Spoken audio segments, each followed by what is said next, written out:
ನಮಸ್ಕಾರ. ಮುಂಬೈ ನ್ಯೂಸ್ ಕನ್ನಡ ವಾರ್ತಾವಾಹಿನಿಗೆ ಸ್ವಾಗತ. ಕನ್ನಡ ಸಾಹಿತ್ಯ ಪರಿಷತ್ ಮಹಾರಾಷ್ಟ್ರ ಘಟಕವು 2 ದಿನಗಳ ಮಹಾರಾಷ್ಟ್ರ ರಾಜ್ಯ ಕನ್ನಡಿಗರ 11ನೇ ಸಾಹಿತ್ಯ ಸಮ್ಮೇಳನವನ್ನು ಆಯೋಜಿಸಿದ್ದು, ಸಮಾರೋಪ ಸಮಾರಂಭದಂದು ಸಾಹಿತಿ, ಸಂಶೋಧಕ, ಗುರುತು ಮಾಸಿಕದ ಸಂಪಾದಕ ಬಾಪು ಶಿವ್ ಪೂಜಾರಿ ಅವರನ್ನು ಅಭಿನಂದಿಸಿ ಅವರಿಗೆ ಅಭಿನಂದನಾ ಗ್ರಂಥವನ್ನು ಅರ್ಪಿಸಲಾಯಿತು. ಸಾಯನ್ನ ಗೋಕುಲ್ ಸಭಾಗೃಹದಲ್ಲಿ ನಡೆದ ಸಮಾರಂಭದಲ್ಲಿ ಜಾಗೃತಿ ಬಳಗದ ಅಧ್ಯಕ್ಷ ಎನ್.ಟಿ. ಪೂಜಾರಿ ಸ್ವಾಗತಿಸಿದರೆ, ಸಾಹಿತಿ ಡಾಕ್ಟರ್ ಮಮತಾ ರಾವ್ ಅಭಿನಂದನಾ ಭಾಷಣಗೈದರು. ಶತಮಾನದ ಅಭಿನಂದನೆ ಪಡೆಯಬೇಕಾದರೆ ಆ ಸಾಧಕನ ಸಾಧನೆಗಳು ನಿಜಕ್ಕೂ ಗಣನೀಯವಾದುದು ಎನ್ನುವುದು ನಾವೆಲ್ಲರೂ ಅರಿತಿರಬೇಕು. ಇದನ್ನು ತಿಳಿದಿರುವಂತಹ ಬಹಳಷ್ಟು ಜನ ಸಭೆಯಲ್ಲಿ ಇರಬಹುದು, ನನ್ನಂತೆ ಅರ್ಧಂಬರ್ಧ ತಿಳಿದವರು ಇರಬಹುದು, ಏನೂ ತಿಳಿಯದವರು ಇರಬಹುದು.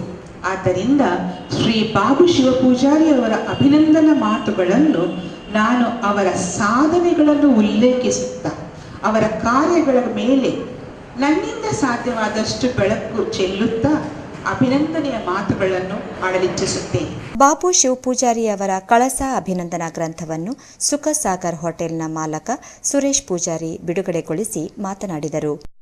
ಇವತ್ತಿನ ದಿನ ನನ್ನದು ಒಂದು ಮಹತ್ವದ ದಿವಸ ಅಂತ ಹೇಳ್ಬೋದು. ಯಾಕೆಂದರೆ ಬಾಬು ಶಿವ ಪೂಜಾರಿ ನಿಮ್ಮೆಲ್ಲವರಿಂದ ಕಲೆಕ್ಟ್ ಮಾಡಿ ಆ ಪುಸ್ತಕವನ್ನು ತಯಾರು ಮಾಡಿ ಆ ಪುಸ್ತಕವನ್ನು ನನ್ನ ಕೈಯಿಂದ ಉದ್ಘಾಟನೆ ಮಾಡಿದೆ. ಇದಕ್ಕಿಂತ ಹೆಚ್ಚು ನನಗೇನು ಭಾಗ್ಯ ಬೇಕು. ಬಳಿಕ ವೇದಿಕೆಯ ಗಣ್ಯರು ಬಾಪು ಶಿವ್ ಪೂಜಾರಿ, ಪ್ರೇಮಾ ಬಿ ಪೂಜಾರಿ ಅವರನ್ನು ಸನ್ಮಾನ ಪತ್ರ, ನೆನಪಿನ ಕಾಣಿಕೆ, ಸ್ಮರಣಿಕೆ ನೀಡಿ ಗೌರವಿಸಿದರು. ಅಭಿನಂದನೆ ಸ್ವೀಕರಿಸಿದ ಬಾಪು ಶಿವ್ ಪೂಜಾರಿ ಅವರ ಪ್ರತಿಕ್ರಿಯೆ ಹೀಗಿತ್ತು. ನನ್ನ ಆತ್ಮ ತೃಪ್ತಿಗಾಗಿ, ನನ್ನ ಸಂತೋಷಕ್ಕಾಗಿ ನಾನು ಏನೋ ಬರೆದುಕೊಳ್ತಾ ಇದ್ದೆ.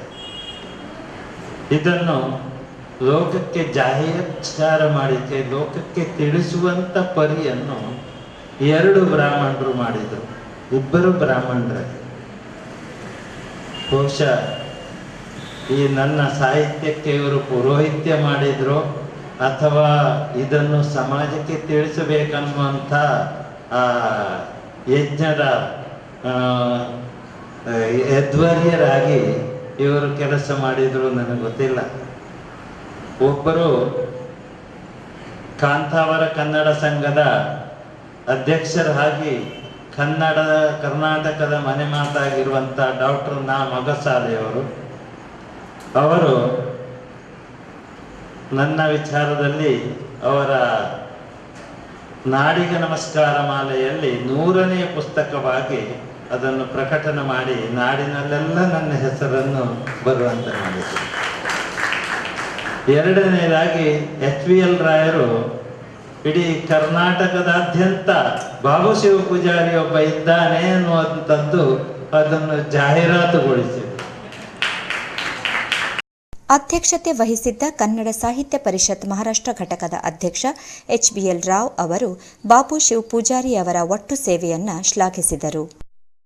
ಬಾಬು ಶಿವ ಪೂಜಾರಿ ಅವರಂತ ಒಂದು ಅಭಿಮಾನಿ, ಒಂದು ಚಿಂತಕ, ಒಂದು ಲೇಖಕ, ಒಬ್ಬ ಸಂಶೋಧಕ ಮುಂಬೈಯಲ್ಲಿ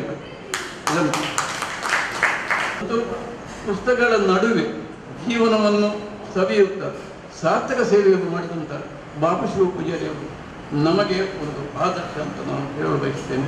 ಬಿಲ್ಲವರ ಜಾಗೃತಿ ಬಳಗದ ವತಿಯಿಂದಲೂ ಬಾಪು ಶಿವ್ ಪೂಜಾರಿ ಅವರನ್ನು ಗೌರವಿಸಲಾಯಿತು.